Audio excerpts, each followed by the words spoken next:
I'm reading the Wall Street Journal here. The annual issuance of US Treasuries has exploded, nearly doubling since the pandemic began. The government sold a record $23 trillion worth in 2023 alone, and few think the spree is going to slow down, given the widespread expectation that government spending will continue to rise regardless of who wins November's elections. What is the immediate market impact, if any, of this issuance that has progressed through the last year? Keep it simple, stupid, at 30,000 feet. It's not that gold gets stronger, currencies get weaker, including the home of the world reserve currency, including the US dollar. And so when you look at the US dollar and its loose cannon policies and its loose cannon geopolitics, its loose cannon monetary policies, its loose cannon social policies, its loose cannon weaponization of everything from the media to race to sexuality to gender to the pretty much law, has been completely loose cannon for the last 5 to 10 years in particular. But if you understand that gold doesn't get stronger, currencies just get weaker, then you go back to these ripple effects. If you look at debt, we could spend 20 minutes on debt, we could spend 20 minutes on currency, we could spend 20 minutes on rates, we could spend 20 minutes on central bank buying or not buying of US Treasuries, we could spend 20 minutes on de-dollarization and what the BRICS are doing to go around the marginal line of the US dollar. Instead of going through it, they're just going around it. You could spend 20 minutes on the oil markets, you could spend 20 minutes on the COMEX, but all of those things are seismically shifting right now in real time that affect the US dollar and therefore a massive tailwind for gold, which is why gold is reaching all-time highs despite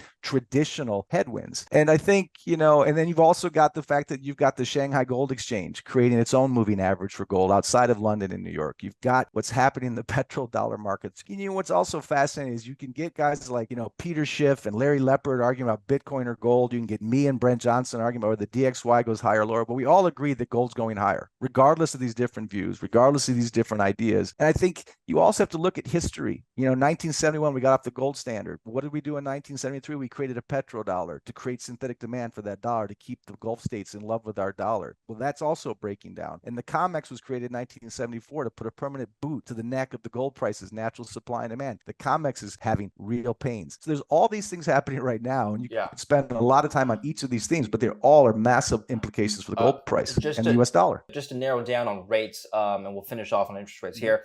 Matthew, if you look at a longer term chart of the 30-year Treasury yield in the early 80s, just above 15%. It was on a steady decline, a multi-decade decline, troughing around 2021 at just above 1.4%. It's since in the last 3-4 years, since 2020, it's been on a steady ascent back up to where we currently are, which is above 4%. Is this ascent going to continue? In other words, is this the start of a multi-decade retracement back up to 15%, do you think? Well, again, yields, price, bond stress. I can't believe I'm saying this because I'm not the biggest fan of Larry Summers, whether I was wandering around Harvard Yard or dealing with some of his policies. Even Larry Summers came out, I think, in a tweet last week saying, look, if you've talked to the guys at Shadow Stats, those are great interviews, but even Larry Summers says if you use the methodology, the housing methodology pre-1983, we're looking last year at peak inflation of 18%. Even if you believed in the long end of the yield curve giving you yield, you're going further and further on the risk branch for crappier and crappier yield, but you're still, in my opinion, not looking at BLS, bogus inflation reporting. You're still not beating actual inflation at those rates. You're actually getting a negative real return. How you really can look. I like Luke Groman. I don't know how anyone looks beyond the 10-year for any kind of yield. That's the problem. When you look at actual inflation, where are you really getting yield? Now, gold's a pet rock. It doesn't give you any yield, and yet people are stacking that treasuries. So you're getting past this inflation debate because we can't even agree on what inflation is. And I'm not trying to be cryptic, but I really believe the Bureau of Labor Statistics, whether they're talking about labor data or inflation data, like Bernanke, they deserve a Nobel Prize. But like Bernanke, I think they deserve one in fiction, not in economics, because I think the data, and it sounds sensational, is bogus. But, as that famous European commissioner said, Jean-Claude Juncker, when the data is bad, we literally lie. And I think the inflation narrative today is a complete farce. I really do. To your question, if we get 15% yields on the 30-year, what's the actual inflation rate versus the reported inflation rate? And what kind of demand collapse would that require? And this is where I talk about with my debates with Brent Johnson and the US dollar and how it implies we all agree that gold is a good end game. But if there's less and less demand for the US Treasury, that means there's less and less price push. That means the bond prices should be going down and yields should be going up. And technically, you could see higher yields in the long end of the curve because there's less and less interest by foreigners. Again, I think the Fed can solve that problem by creating synthetic demand to keep those bonds higher, artificially loved for otherwise unloved asset. But that's at the expense of the currency as well that you measure that return in. So you're damned if you do, you're damned if you don't. The real problem is our currency is being neutered and debased to monetize our debt. There's no way out out of this. The Fed is trapped. If they keep rates higher for longer, that will absolutely implode everything but the dollar. If they pivot, they're going to do that to save the system at the expense of the dollar. We're screwed either way. We're trapped. It's a debt spiral. Keep in mind, again, not sensational, historical, fact-based numbers. We can all have our own opinions. We can't make up our own facts. Roughly, right now, gold, physical gold, is about 0.5, 0.6 of all global financial assets. So it's not the most discussed asset class on Wall Street, although our clients from 90 different countries would disagree. They're pretty sophisticated. But the 40-year mean for gold is around 2% of global financial assets. It's been as high as 6. But if you just stick to the 40-year mean, that means you'd have a 4x increase in demand as gold becomes more important and as trust in the US dollar and the US Treasury gets weaker,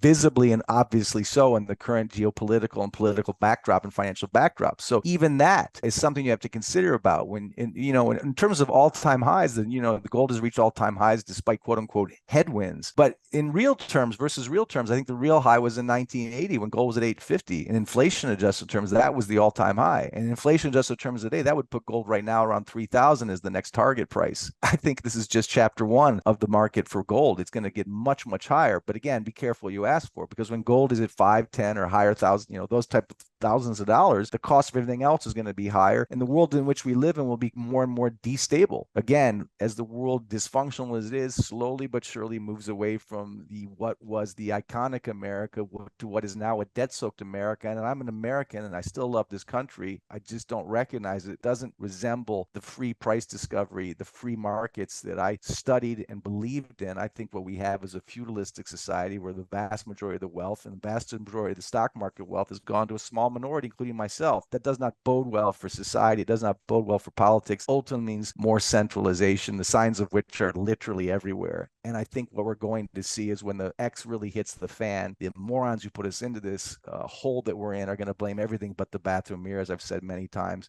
And what's even more dangerous is the possibility that war and inflation and the debasement of the currency will be the excuse rather than completely drunken financial and monetary policy. On that note, there's been a trend of countries repatriating their gold. People have written in the press that this is because geopolitical tensions have been heightening. Are there any other reasons for this? In Switzerland, where I work, you've seen in 2024 the highest export to the GCC countries, the Gulf Cooperation Council countries, these, the UAE, Saudi Arabia, these oil countries. They're taking gold delivery at a major level right now. Swiss gold exports to 10-year highs already in 2024.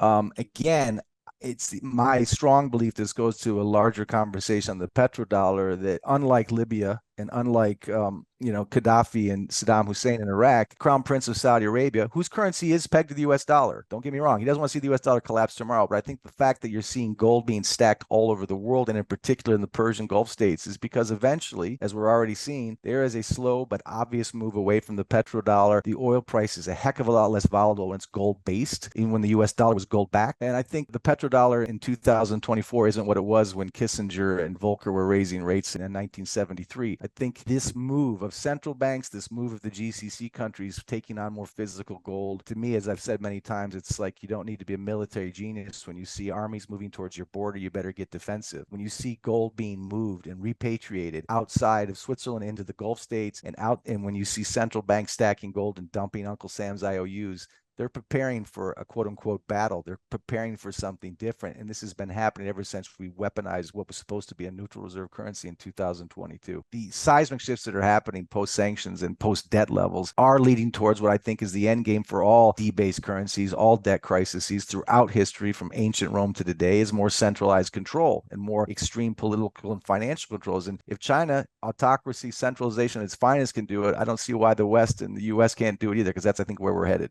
That's very, very sad. And that's a whole other discussion. Matthew, tell us a little bit about VON GREYERZ. Yeah, VON GREYERZ, obviously, we are the largest private gold service outside of the banking system for high net worth clients. We've got vault in an undisclosed location. It's the safest private gold vault in the world in the Swiss Alps. We have another vault in Zurich. We have a vault in Singapore. We also have logistics that can put physical gold anywhere in the world. We strongly believe, obviously, in the why gold, but equally, if not more important, is how to own gold, which means not at a commercial bank, not in an ETF, and probably not in a safe deposit deposit box outside of the jurisdiction legally of your own country. So we really are servicing sophisticated precious metal investors. We have clients from over 90 countries, and we're in it as a wealth preservation, not a speculation tool. It was founded by Egon von Greyerz, my colleague and partner, over 25 years ago. And we can be found at von Greyerz.gold or vg.gold or goldswitzerland.com. And all of our articles and interviews are posted there, and our thoughts, not just why gold, but how to own gold, are explained in more detail there.